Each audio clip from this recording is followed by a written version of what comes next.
Boogie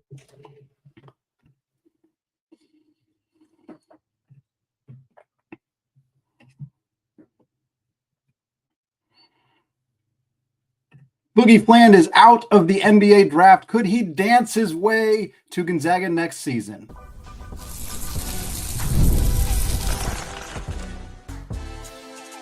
You are Locked On Zags, your daily podcast on the Gonzaga Bulldogs. Part of the Locked On Podcast Network, your team every day.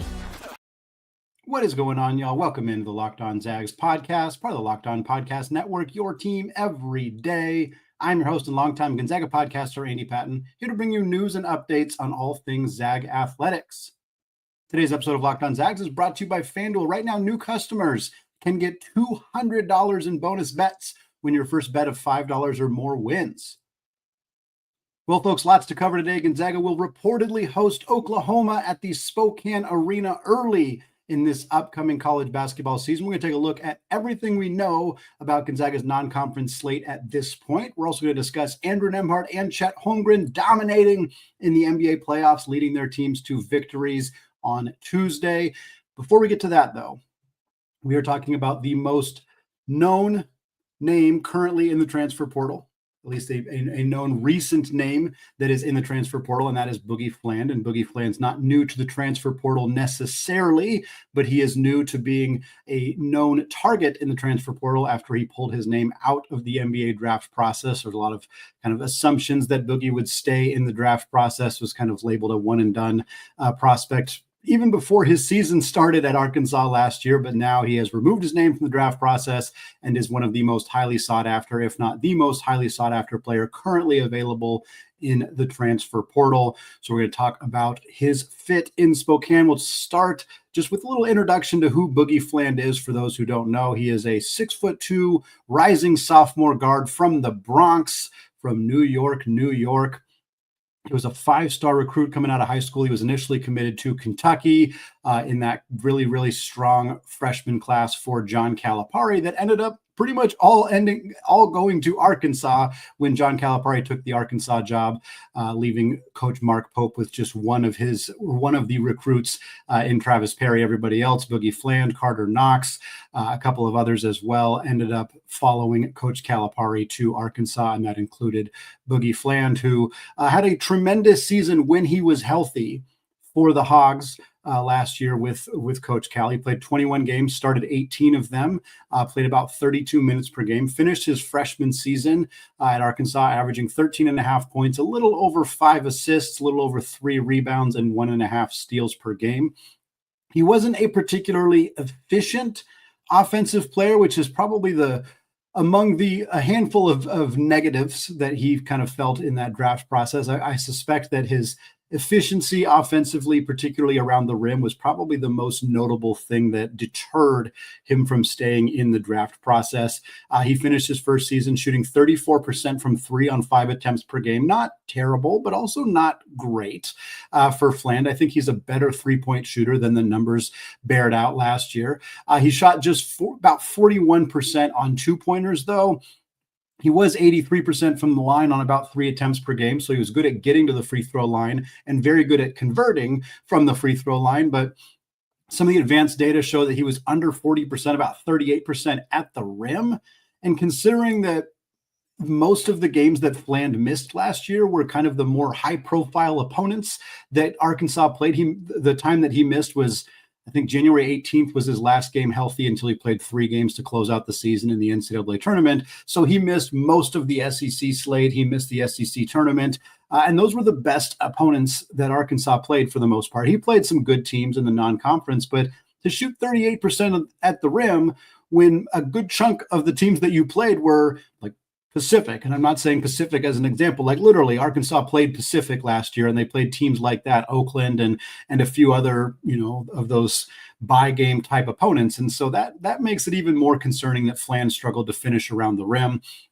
Still, his numbers were very, very good last year, especially in those first 18 games before he went down with the hand injury. At that point, when he did suffer the injury. It was like January 18th, I think. He was averaging 15 points and just under 6 assists per game, shooting 36.5% from three, including some really strong performances. He had 20 points, 7 assists, and a pair of steals in a non-conference game against a very good Michigan team that ended up earning a 5 seed in the NCAA tournament. He also had 17 points, 7 assists, and shot 3 of 5 from 3 against Baylor, another team that earned a 9 seed in the NCAA tournament. Obviously, Baylor was not as good last year as many expected them to be, but that's still a quality result for Fland as a freshman. This was early in the season, too. I think it was like his 4th or 5th career game. Boogie Fland's going out and dropping 17 and 7 against Baylor. Very obvious that the talent is there for this young man. But one of the things that happened last year that I think contributed significantly to his draft stock falling to where it was, to the point where he's one of the first players to withdraw from the draft process and keep himself in college basketball for another year, was the fact that Arkansas was better after he went down with the injury. And I think this is a little unfortunate for Boogie because I don't really think it's his fault. I think it's John Calipari's fault, if we're being honest. And it's not really a fault as much as the roster construction. He had too many cooks in the kitchen. John Calipari had a roster with DJ Wagner, with Boogie Fland, and with John L. Davis, who were all ball-dominant guards. And having 3 ball-dominant guards playing 25-plus minutes per game just did not work. You can watch the tape of their early season games, and Boogie played great, but John L. Davis didn't look anything close to himself. DJ Wagner was very inconsistent. And when Fland went down with the hand injury, John L. Davis stepped into a bigger role where he was on the ball more. DJ Wagner got a little bit more comfortable, and Arkansas looked better. I don't think this is Boogie Fland's fault. I don't think this is he doesn't actually impact winning because Arkansas got better. I don't like that argument. I don't think it's particularly fair to put that on Fland. I think that John Calipari put together a roster where the pieces didn't fit together all that well. They made it work towards the end of the year. They actually had a strong finish to the season and a good run in the tournament. But I do think it's unfortunate for Fland that that's a narrative that followed him throughout the end of the season. Didn't help Boogie that he didn't play very well after he came back from that injury either. He played just 3 games, scored 12 points in those 3 games combined, had 5 assists, shot 1 of 10 from 3 in those games. He had 6 points against Kansas, 6 points against St. John's, and then 0 points in Arkansas's elimination loss to Texas Tech. Fland then entered the transfer portal and declared for the NBA draft. At the time, there wasn't even that much attention on the fact that he was in the transfer portal because there was kind of this expectation that he might pop in the draft process and do well enough there to earn himself a late first-round pick and not even end up playing college basketball anymore. However, a couple days ago, as I'm recording this on Wednesday, Boogie Fland pulled his name out of the NBA draft process. He is now available in the transfer portal, being pursued by a handful of the best in college basketball. Florida right now is considered the front runner. There's some reports that this is the likely landing spot for Fland. It makes a ton of sense. Todd Golden is a guard whisperer dating back to his days at San Francisco, where he had success with Khalil Shabazz and Jamari Bouye and guys like that. Of course, Walter Clayton last year was tremendous for Florida, one of the best runs we've seen in the NCAA tournament since Kemba Walker at UConn over a decade ago. And for Florida, they lose Walter Clayton, they lose Denzel Aberdeen, they lose Will Richard, Elijah Martin's gone as well. So they need to make a lot of moves to replenish that backcourt. We know they already brought in Xavion Lee from Princeton. A backcourt of Lee and Fland would be absolutely electric in the SEC for Coach Golden next year. It would probably take Florida out of the Desmond Clodd sweepstakes, which is potentially good news for Gonzaga, as they are one of the teams still in pursuit of Clodd, the transfer from USC. North Carolina also makes some sense for Boogie Fland if they can afford him. They did land Kion Evans from Colorado State, but it's basically just Evans and Seth Trimble in the backcourt for the Tar Heels. I've seen Memphis discussed as well. Of course, Memphis, PJ Haggerty, their All-American last year, is also in the transfer portal and in the NBA draft process. So for Penny Hardaway's team, replacing Haggerty is something they need to do, and Fland would certainly be an option to do exactly that. He's been connected to St. John's because he's from New York, but St. John's has a really full backcourt already, and I just don't think the fit makes a ton of sense on the roster, at least. Obviously, the fit in New York and with Pitino makes a ton of sense, but I think this is something where if Fland had never declared for the draft and just entered the portal early in the offseason, I could see Pitino having made a move at that time, but It doesn't really make sense for St. John's anymore. And then there's always the opportunity for him to return to Arkansas. That has not been put off the table. It seems quite likely that Arkansas will be heavily in the mix to get Fland back next year. John Calipari, players love playing for Cal. Love him or hate him. John Calipari tends to have a lot of loyalty from his players, and I think that's something worth considering here for Boogie Fland. Now, what about Gonzaga? Here's what we know about Boogie Fland. He's going to command a whole crap load of money. The numbers that are being thrown around are staggering. I tend to take those numbers with a grain of salt, but honestly, even if some of the rumored asking prices for Fland are what they actually are, that still might price out Gonzaga. Not that they don't have it necessarily, but that I don't think they're going to spend that amount of money on a 6'2" guard. I think Boogie Fland is tremendously talented. I think Mark Few could do some awesome things with this young man. We know that Gonzaga loves their 2 point guard lineups.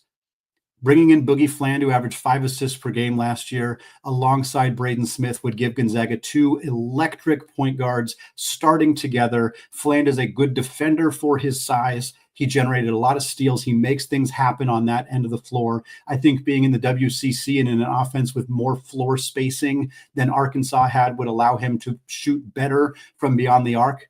I think we'd be looking at a guy who's more of a 38-40% three-point shooter.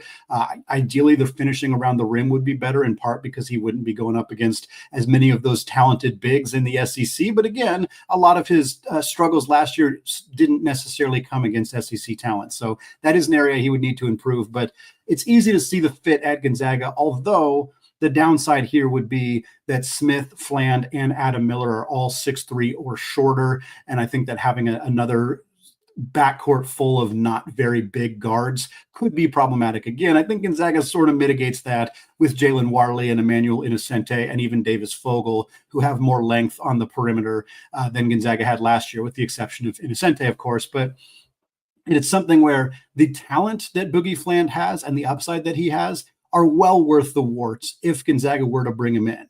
If Gonzaga's got to pay $5+ million for him, then I think the conversation is ending there, and you move on and you keep your eye on Desmond Claude and or Tyon Grant Foster to try to bring in some guard talent that's got a little bit more experience, a little bit more size, and is maybe not as risky as somebody like Boogie Fland. But gosh, the upside with this young man is tremendous. Using Evan Miyakawa's website, if you have not done this yet, you can search any player and it gives you their projected kind of individual skills and where they are percentile-wise among all of college basketball players. Boogie Fland, playmaking, 99th percentile, one of the best playmakers projected next year in all of college basketball. Defensive impact, 98. Assists, 97th. Steals, 90th. Free throws, 88th. Three-point shooting, 86th. This is a young man who is going to do a lot of really good things next year. He's going to be one of the best guards in college basketball. And if Mark Few and the Zags could figure out a way to convince him to come to Spokane, it doesn't solve all of their issues, but man, it's a good place to start and makes them such a dynamic team in that backcourt if they're able to bring Boogie to Spokane. Well, we're talking scheduling now to move on with the show. Gonzaga added another SEC team to its non-conference schedule for next year. They're going to host Oklahoma at the Spokane Arena. We're going to talk about that and the rest of what we know about Gonzaga's non-conference schedule coming up here in just a second. But first, folks, the NBA playoffs are in full swing. We'll talk about that to close out the show. Every night is delivering highlight-worthy performances, major momentum shifts, and can't-miss moments. Whether it's a game-winning shot, a breakout player, cough, Andrew Nembhard, anybody? There's never been a better time than right now to get in on the action with FanDuel, because FanDuel makes it easy to stay in the game before the tip-off and during the contest. With player props, performance trends, and same-game parlays, fans have more ways than ever to play smart and win big.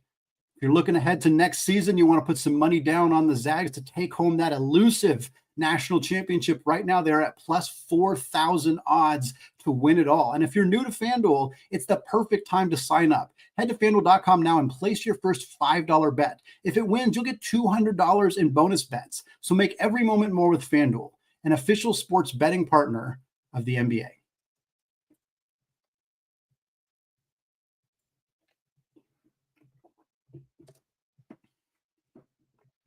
All right, folks, segment 2, still Andy Patton, still Locked On Zags podcast. Moving away from talking about Boogie Fland as a transfer portal target for Mark Few and the Zags to add to the backcourt, and instead talking a little scheduling. Been a while since we got a schedule update for the Zags, but we got a report from John Rothstein of CBS Sports that Gonzaga will reportedly host Oklahoma on November 8th. That is the first Saturday of the college basketball season, and the game is slated to take place at the Spokane Arena. Now, there was no indication from Rothstein that this is a part of a series, a home-and-home series, but the expectation is that it probably is. I don't really know why Porter Moser and the Sooners would agree to come to Spokane and play Gonzaga at the arena without a return game. Whether the return game will be at Oklahoma's actual home arena, whether it'll be somewhere else near campus, whether it'll be somewhere else in the state, I don't know. I wouldn't be surprised if Gonzaga plays a true road game against Oklahoma next year. They've had this obviously in the Kentucky series, as we know. They played at the arena as their home game and then played at Rupp Arena as the return game. We'll see if that ends up happening with Oklahoma, or maybe they'll play at like the Thunder Stadium. We'll see what happens. I'm sure we'll get an announcement about that in the not too distant future. But for now, what we know is that one of Gonzaga's first games of the season will be against a pretty darn good SEC team, a team that went 20-14 last year, that earned a 9 seed in the NCAA tournament. Now they lost in the first round to UConn, the 8 seed, 67-59. So they put up quite a fight against the two-time defending champs at the time. And Oklahoma has kind of done this a couple years in a row now, where they have an awesome non-conference and then they struggle when they get into conference play. 2 years ago, it was in the Big 12, their final year of being in the Big 12, where I think they went 13-0 in the regular or in the non-conference, and then kind of sputtered throughout the Big 12 regular season. This year, they went 13-0 to start the non-conference as well. That included winning the Battle for Atlantis, a tournament that, of course, included Gonzaga and Arizona, which is what everybody hoped would be that championship matchup, Few versus Lloyd. Instead, Gonzaga loses their first game to West Virginia, and Arizona loses their second game to Oklahoma, which set up Oklahoma to win the entire thing. They beat Providence in their first game, they beat Arizona in their second game, and then they beat Louisville in their third game to win that title. And then after that, after a 13-0 start to the season, Oklahoma went just 6-12 in the SEC. And the SEC was ridiculously loaded last year. It's been talked about time and time again. The conference set the record, shattered the record for most teams in an NCAA tournament of all time. They had 14 teams in the tournament. Oklahoma was a bubble team, despite, again, going 13-0, winning a bunch of great games in the non-conference, because you go 6-12 in the conference, it's pretty tough to make an argument that you deserve to be in the NCAA tournament, but Oklahoma still made it. And like we said, put up a close fight against a good UConn team before losing in the first round. All told, this team is 74-59 under Coach Moser since he took over after being the coach that went on that tremendous run with Loyola Chicago back in the day. But this Oklahoma team is going to look a lot different next year, as it happens in the transfer portal era. Oklahoma's losing their top 7 leading scorers from last year. One of them, their leading scorer, was Jeremiah Fears, an incredible freshman last year who's going to not only be selected in the NBA draft, he's going to be a lottery pick, and there's a lot of mock drafts that have him in the top 5 potentially. So Fears is a guy who's going to be a highly regarded draft pick in the next month-ish or so. They also lose their second leading scorer, Jalon Moore, to graduation, as well as Kobe Elvis, Bryson Gooding, Sam Godwin, and Glenn Taylor, who were their 4th, 5th, 6th, and 7th leading scorers last year. All of them are out of eligibility. Their third leading scorer last year was Duke Miles. Duke Miles, of course, entered the transfer portal, committed to Virginia, decommitted from Virginia, committed to Texas A&M, decommitted from Texas A&M, was then being pursued by Gonzaga, but has now landed at Vanderbilt in the SEC for now. We'll see if that changes again. But all told, it means that Oklahoma is going to have a completely new set of players next season. We know who a few of them are going to be. Nigel Pack from Miami is committed to Oklahoma in the transfer portal. So did Xavier Brown from St. Joe's. Tay Davis from Notre Dame and Darion Reed from Alabama are their 4 transfer portal additions. They also have a quartet of new freshmen coming in as well. So a lot of new pieces. And we won't really know how good they're going to be or how good they are when this game comes around, because it's going to be probably their second game of the season, almost certainly Gonzaga's second game of the season as well. But a nice early season test for Mark Few and the Zags. We've seen this last year. Obviously, they played their first game against Baylor Their second game was also, I believe, on November 8th last year, and it was against Arizona State. That was a true home game for Gonzaga. And so, Oklahoma's probably going to be better this year than Arizona State was last year, but it's still a nice, good test for Gonzaga to kind of see what their roster is going to be a little bit more new look than you're used to for Gonzaga. At least they're going to still have Graham Ike and Braden Huff and certainly some other pieces back like Innocente, but going to have a lot of new pieces as well. Adam Miller's new. Braden Smith and Jalen Warley are not new to being at Gonzaga as students, but they are new to playing on the floor with the Zags. So it'll be fun to see how that stacks up. And I'm excited to have a matchup against what I expect to be a pretty good team, albeit new look team in Oklahoma. Here's what we know so far about Gonzaga's non-conference schedule, just in order of the dates that we have. Oklahoma at the Spokane Arena on November 8th. Kentucky in Nashville at the Bridgestone Arena on December 5th. That's part of that 6-year series agreed to by both sides. This is game 4 in that series taking place in Nashville. And that's on Friday, December 5th. And then the next Saturday, December 13th, Gonzaga will take on UCLA at the Climate Pledge Arena as part of that 2-year series agreed to last year. And then we know they're going to play Baylor. We don't know where. We don't know when. But we know they're going to play Baylor, and we know they're going to play Arizona State. We don't know when, although we know they're going to play Arizona State at Arizona State as part of a return for that home and home series where Gonzaga hosted Arizona State last year. Those are the individual matchups. We know for Gonzaga, 2 very solid SEC teams, 1 great Big 12 team, 1 mediocre Big 12 team, and then, of course, UCLA in the Big 10. We also know Gonzaga is going to participate in the Players Era Festival, the second year of this event, a multi-team event taking place over Feast Week, Thanksgiving, in Las Vegas at the MGM Garden Grand Arena. We don't know the matchups. We don't know the specific dates. We don't know the specific game times.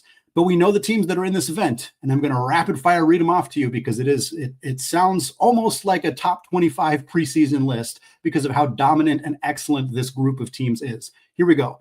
Bama, Auburn, Creighton, Houston, Iowa State, Kansas, Michigan, Notre Dame, Oregon, Rutgers, San Diego State, St. Joe's, St. John, Syracuse, Tennessee, and UNLV. I did skip Baylor in there. Baylor's also in it, but Gonzaga will likely not match up against Baylor because they're going to play them at a different time in the season. But that's still an incredible, no matter what happens, Gonzaga is going to get some high quality opponents out of that event. So it's already a great non-conference schedule. I suspect we still got at least 1, maybe 2 more marquee-ish opponents to add to this calendar, but I do think the majority of the rest of the games that we're going to hear about are probably going to be your more traditional bye games. Your Bucknells, your Idahos, Long Beach State, Montana, whomever it may be. I am curious about Washington. Washington was supposed to play Gonzaga in Spokane last year, but new head coach Danny Sprinkle opted out of the game. There was a clause in their agreement that a new coach could opt out of the upcoming games, and Danny Sprinkle chose to do that. I'm curious if he will re-up and add that game back to the schedule, and if so, if it'll end up happening in Spokane. So that's a game to keep an eye on. Would be fun to have a marquee home game for Gonzaga this year. But other than that, I expect mostly to see those kind of not as sexy games added to the schedule in the coming weeks or months. Gonzaga is historically one of the last teams to reveal their full non-conference schedule. I think last year was late in the summer. So if you're somebody who's holding your breath, waiting to find out the full scope of Gonzaga's non-conference schedule, I strongly suggest taking a breath because it's going to be a while until we know exactly who they're playing next year. Well, folks, moving on. Andrew Nembhard helped lead Indiana back to the Eastern Conference Finals while Chet Holmgren held his own against 2-time MVP Nikola Jokic. We're going to talk about that coming up here in just a second.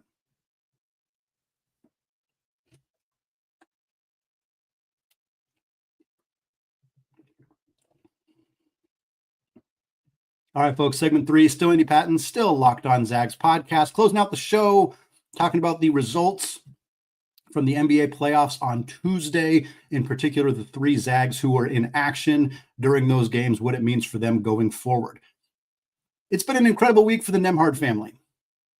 I mean, one of the best weeks in, I think, the entire family's history. I can't speak for them all. I don't know exactly what their best weeks have looked like, but it's hard to beat what has happened with both Andrew and Ryan Nembhard over the last week or so, as Ryan Nembhard, of course, as we've talked about in the last couple of shows, did well enough at the G League Elite Camp to get invited to the NBA Draft Combine. He has looked very good at the Combine as I'm recording this right now at about 3:25 on Wednesday. He was just finishing up his first scrimmage. We'll have more on that on Thursday's show as we get the full results, but he was playing very well. Had, I think, 5 assists at halftime in his first game. His shooting drills at the Combine have been excellent. He's one of the best shooters in the entire event up to this point, has been very, very good. But the reason it's a great week for the entire family is not just Ryan boosting his NBA draft stock. It's his older brother, Andrew, looking like one of the most unheralded and underappreciated guards in the entire NBA. Yet again, Andrew is a menace when the playoffs roll around. He is an absolute killer. And the Pacers, the 4 seed in the Eastern Conference, beat the number 1 seeded Cleveland Cavaliers in 5 games, nearly pulled off a sweep to take down the 1 seeded team, and they are now advancing to the Eastern Conference Finals for the 2nd year in a row. They will take on the winner of the other series between the 2 seeded Boston Celtics and the 3 seeded New York Knicks. The Knicks are actually up 3-1 in that series right now. Game 5 tips off in about 35 minutes as I'm recording right now. So by the time many of you are listening to this, that game has already taken place. If the Knicks win, it'll be New York versus Indiana in the Eastern Conference Finals.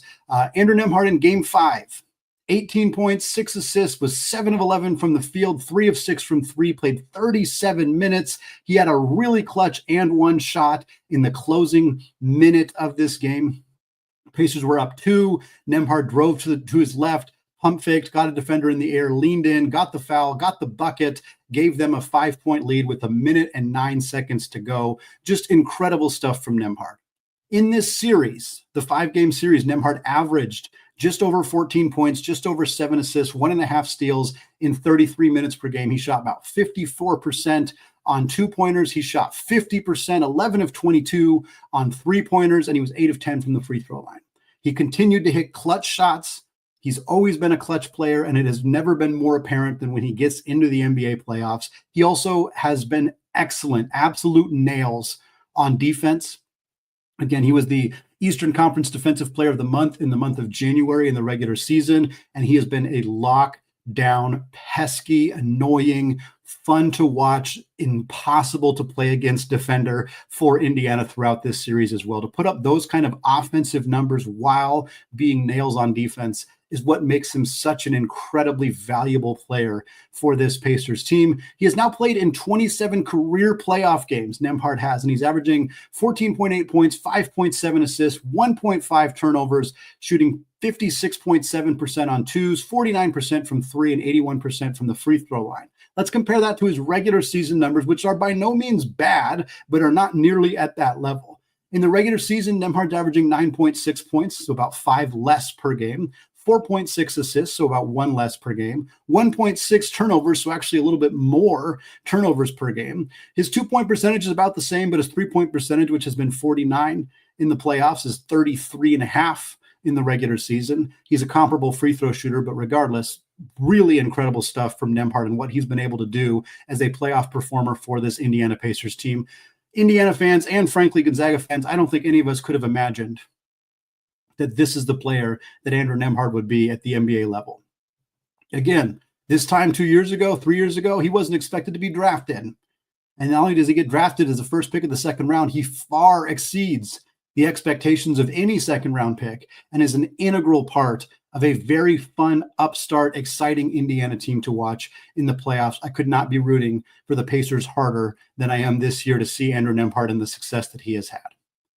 I know many of you are not going to be rooting for the Oklahoma City Thunder. I get it. I'm a Blazers fan, and I have a soft spot for the Sonics, and I feel for the fan base, especially as for those of you who have seen the Blazers are now up for sale. Doesn't sound like they're going to move, but even just the slight panic that might happen makes me very much sympathize with Sonics fans who do not want to root for the Thunder. But we got to root for our boy Chet Holmgren. And Chet held his own against Nikola Jokic and the Denver Nuggets. Oklahoma City, the 1 seed in the Western Conference, now up 3-2 in that series against the 4-seeded Denver Nuggets. They got a 112-105 win on Tuesday. Game 6 is Thursday at 5:30 Pacific time. In game 5, Chet had 14 points, 8 boards, a pair of blocks, was 6 of 9 from the field, including 1 of 2 from 3.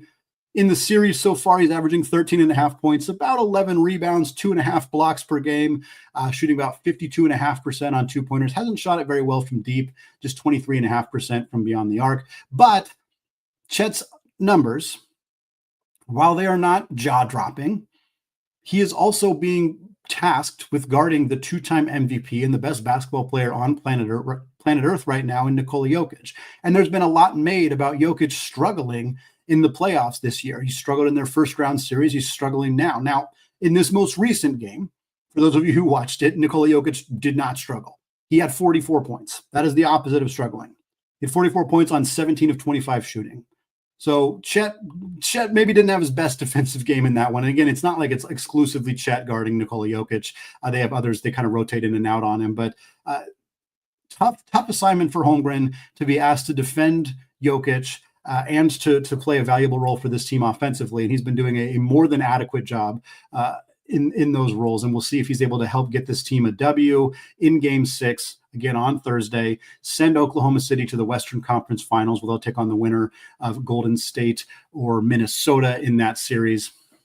Going to be fun to see what happens there. And then on the other side for Denver, Julian Strawther has not played much in this series. In fact, through the 5 games, he's played just 35 total minutes. He's only played in 4 of the 5 games as well. He's only scored 14 points, 2 of 5 from 3. Denver tightened up their lineup and their rotation once they got in the playoffs. Most teams do. That's not surprising or unusual at all, but unfortunately it hasn't led to Strawther getting a ton of run. But he's still been a part of this team, been a part of this roster throughout the regular season in particular. He had a valuable role in his second NBA season. And it's just fun. I mean, we're talking about Chet and Nembhard were both drafted the same year in 2022. Julian was drafted in 2023. And while Anton Watson's not an active member of the New York Knicks roster right now, he spent time, he was drafted by Boston, and he spent time with the Knicks this year, 2 teams that are both still in the playoffs. It's fun to be able to look at the NBA playoffs, the picture, the bracket, look at all the teams and be able to point out, like, there's Zags pretty much everywhere. They're just littering this NBA playoff picture. And it's just been very fun to see that continue to happen, knowing that next year, maybe we'll see Ryan in a playoff picture, at least somewhere in the NBA. We saw Drew make the lead this last year as well. So it's very cool to get to see, knowing that when the NBA playoffs roll around next year, there's probably going to be 5 or 6 Zags in those playoff pictures as well, just because they're at this point just taken over. There's Gonzaga players on nearly every roster. Not nearly every roster. That's a bit extreme. Let's not get too far ahead of ourselves, but on about a third of the NBA rosters, there's at least one Gonzaga player. And that's a pretty darn cool accomplishment for Mark Few's program. All right, folks, that's going to wrap it up for me today here on the Locked On Zags podcast. I want to thank all of you who have made this show your first listen or your first watch of the day. Special shout out to the everyday listeners and those of you hanging out in the Locked On Zags Discord channel. I'll be back same time on Thursday, 3 p.m. We got some more transfer portal stuff. We'll get a more comprehensive look at Ryan Nembhard's performance in the NBA draft combine, all that coming your way tomorrow, same time here on YouTube. Come find us there. Find us wherever you get podcasts as well. Also hit that subscribe button. If you're on YouTube right now, go hit it. Why not? We're trying to get to 3,500 subscribers. We should get there very soon. You can help it out. I would be very appreciative of all of you who are able to do that. Thanks again, folks. Have a fantastic rest of your day. And of course, as always, go Zags.